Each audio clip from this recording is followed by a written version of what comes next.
We're joined now by academic expert Samara Berrange. Very good evening to you. Thank you so much for speaking to us. If we're to look at South Africa and a comparative study of nations like us, and if we could also be clear of how how the barometer is determined, where do we stand in our literacy crisis? Hi, thanks so much for having me, Thabiso. So, well, I would say, this is a powerful time to shed light on the literacy crisis faced by South Africa's children, where, as you said, 8 out of 10 children lack literacy as a fundamental skill. And the stats that I will raise is backed by the Pearl study. We refer to it as Pearls. And I would also say that COVID did not help this crisis, but rather, further disrupted the schooling career of over 4 million primary school children. So this is quite bad. So this has cost South African children a decade of progress, resulting in a generational catastrophe, which has widened the gap and further aggravating the literacy crisis in South Africa.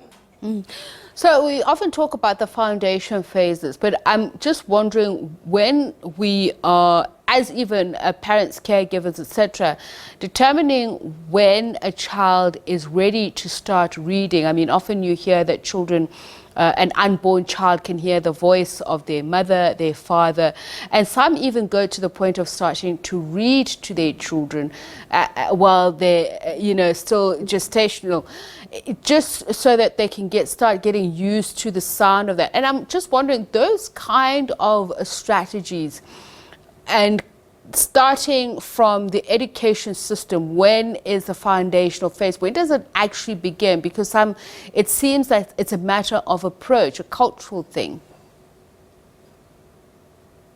Yes, definitely. The younger ages of kids, that's the most important phase of a child, that foundational phase. And it's up to us as educators and parents to fill those gaps. And I think our teachers are doing a great job at educating our children, but they need help. They need our help. They need parents to step in and provide their children with the right tools and time to develop their literacy skills, which is so important at that young age. And it's so important to develop those 4 pillars of literacy, being reading for meaning, listening, speaking, and writing, so that they can achieve better literacy rates for their, or should I say, marks, results for their other academic subjects. And speaking of academic subjects, it's obviously, we can't be ahistorical in South Africa when we talk about language teaching and learning. If somebody is taught maths in their own home language or mother tongue, we understand that the understanding could be way better improved. So I want to look at this Pearl study that is done every 5 years. And yes, there is the spectre of COVID-19 and its impact. And when we also look at the socio-economic impact of COVID-19 that stymied many children who could have been ahead in their studies. But we'll come to COVID. I just want to look at the report in the last 3 reports. Have they given some kind of indication of the introduction of mother tongue language in relation to, learners reading for understanding, but also the particular subjects that would help with literacy? So basically, it doesn't matter what subject children do, or take part in. It can, I've heard of children, I actually know of children that can speak 5 different languages by the age of 6. So it all depends how we teach the children, and to tap into those cognitive abilities at an early age is going to make the world of a difference for that child's future. And we need to step in and use, various tools, whether it be, online or offline learning tools, to hone those literacy skills, whichever language it might be. And that's why, even if it's difficult for a parent, maybe their mother tongue isn't English, and that's where us as communities and parents need to step in, and educators need to to step in and provide the right tools for parents. There's a reason I ask this. So if we're looking at the kind of educational reform and support, COVID-19, for instance, SATU as an organization was saying there was a need for a different pedagogical approach, that it was forced on them, but they found that each and every individual teacher had to come up with their own way of figuring out how to better reach out to children. And I'm just thinking about me personally. Even if I'm reading a word that is in a different language, or even in my language, something that I know, I need to know the meaning of it before that I can get the pronunciation right. So I just want to understand that aspect of it, the reform. The kind of innovation that comes into that, the pedagogical approach, and how do we keep evolving? Yes. So, you know what, I would say we need to have a more holistic approach to literacy and learning, focusing on developing the four main components, or we call it as well pillars of literacy, which I mentioned before is reading, full meaning, writing, speaking, and listening. And once a child understands these four components of literacy, they will have a better time understanding, their other academic subjects. This will help them to progress a lot better in the future. So I would say, it's definitely, like I said, a holistic approach. Each child, obviously, they have their own style of learning and all of that, and we should focus on the individual, but we need to start with the basics, the foundations of those four components of literacy. Forgive me if it seems like I'm repeating myself, but I'm just wondering, Samara, why has there been such a digression in terms of literacy levels that you say has actually gone back to the levels of 2011. We should be getting better and not worse. And yes, we can talk about COVID-19. Of course, it's had a major impact globally on a lot of issues, but it's also presented opportunities for change, for learning, for improvement.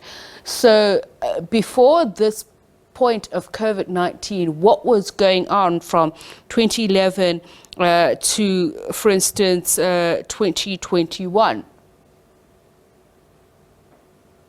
Yeah, so that's a really good question. And look, unfortunately, I think you can agree with me. If you go to, let's say, a public school, there's so many children in a class, and sometimes the teacher can't get to an individualized learning or focus point.